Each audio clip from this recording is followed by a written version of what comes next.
Figurez-vous donc qu'un monde idéal, semblable au nôtre, est néanmoins tout différent.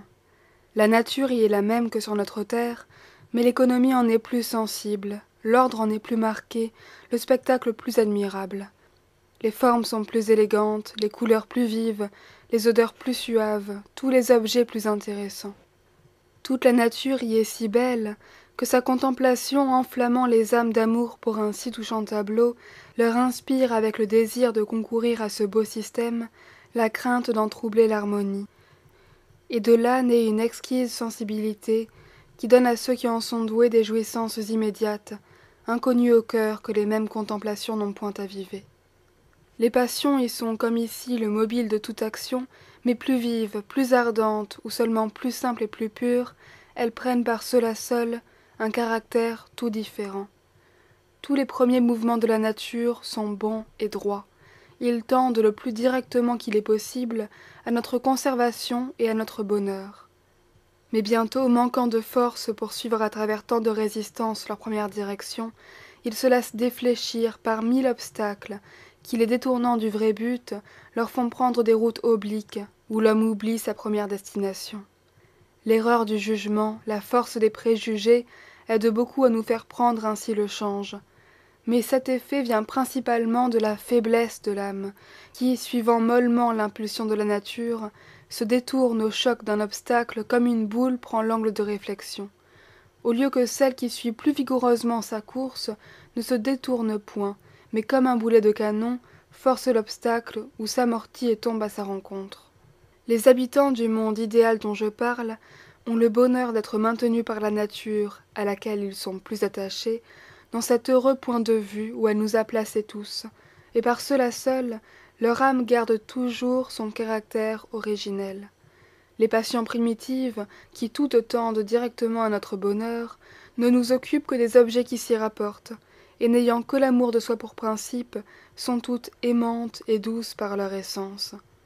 Mais quand, détournées de leur objet par des obstacles, elles s'occupent plus de l'obstacle pour l'écarter que de l'objet pour l'atteindre, alors elles changent de nature et deviennent irascibles et haineuses. Et voilà comment l'amour de soi, qui est un sentiment bon et absolu, devient amour-propre. C'est-à-dire un sentiment relatif par lequel on se compare, qui demande des préférences, dont la jouissance est purement négative, et qui ne cherche plus à se satisfaire par notre propre bien, mais seulement par le mal d'autrui. Dans la société humaine, sitôt que la foule des passions et des préjugés qu'elle engendre a fait prendre le change à l'homme, et que les obstacles qu'elle entasse l'ont détourné du vrai but de notre vie, tout ce que peut faire le sage, battu du choc continuel des passions d'autrui et des siennes, et parmi tant de directions qui l'égarent, ne pouvant plus démêler celle qui le conduirait bien, c'est de se tirer de la foule autant qu'il lui est possible, et de se tenir sans impatience à la place où le hasard l'a posé. Bien sûr qu'en n'agissant point, il évite au moins de courir à sa perte et d'aller chercher de nouvelles erreurs. Comme il ne voit dans l'agitation des hommes que la folie qu'il veut éviter, il plaint leur aveuglement encore plus qu'il ne hait leur malice. Il ne se tourmente point à leur rendre mal pour mal, outrage pour outrage. Et si quelquefois il cherche à repousser les atteintes de ses ennemis, c'est sans chercher à les leur rendre, sans se passionner contre eux, sans sortir ni de sa place, ni du calme où il veut rester. Nos habitants, suivant des vues moins profondes, arrivent presque au même but par la route contraire, et c'est leur ardeur même qui les tient dans l'inaction. L'état céleste auquel ils aspirent et qui fait leur premier besoin par la force avec laquelle ils s'offrent à leur cœur, leur fait rassembler et tendre sans cesse toutes les puissances de leur âme pour y parvenir. Les obstacles qui les retiennent ne sauraient les occuper au point de le leur faire oublier un moment. Et de là ce mortel dégoût pour tout le reste, et cette inaction totale quand ils désespèrent d'atteindre au seul objet de tous leurs vœux. Cette différence ne vient pas seulement du genre des passions, mais aussi de leur force, car les passions fortes ne se laissent pas dévoyer comme les autres. Deux amants, l'un très épris, l'autre assez tiède, souffriront néanmoins un rival avec la même impatience, l'un à cause de son amour, l'autre à cause de son amour-propre. Mais il peut très bien arriver que la haine du second, devenue sa passion principale, survive à son amour et même s'accroisse après qu'il est éteint, au lieu que le premier qui ne hait qu'à cause qu'il aime, cesse de haïr son rival sitôt qu'il ne le craint plus. Or, si les âmes faibles et tièdes sont plus sujettes aux passions haineuses qui ne sont que des passions secondaires et défléchies, et si les âmes grandes et fortes se tenant dans leur première direction conservent mieux les passions douces et primitives qui naissent directement de l'amour de soi, vous voyez comment d'une plus grande énergie dans les facultés et d'un premier rapport mieux senti, dérivent dans les habitants de cet autre monde des passions bien différentes de celles qui déchirent ici-bas les malheureux humains.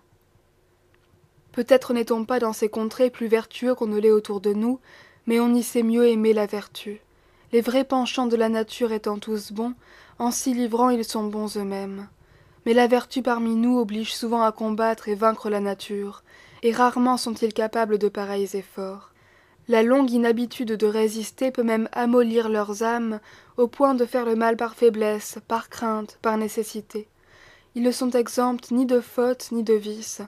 Le crime même ne leur est pas étranger, puisqu'il est des situations déplorables où la plus haute vertu suffit à peine pour s'en défendre, et qui force au mal l'homme faible malgré son cœur. Mais l'expresse volonté de nuire, la haine envenimée, l'envie, la noirceur, la trahison, la fourberie, y sont inconnus. Trop souvent on y voit des coupables, jamais on y vit un méchant.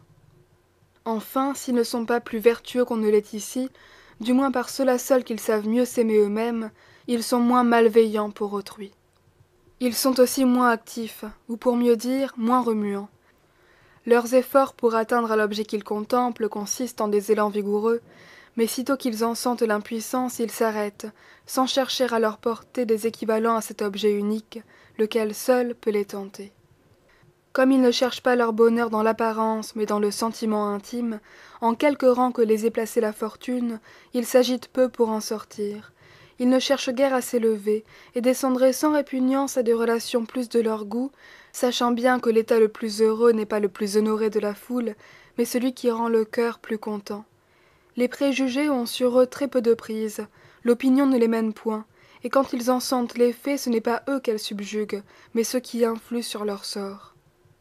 Quoique sensuels et voluptueux, ils font peu de cas de l'opulence, et ne font rien pour y parvenir, connaissant trop bien l'art de jouir, pour ignorer que ce n'est pas à prix d'argent que le vrai plaisir s'achète.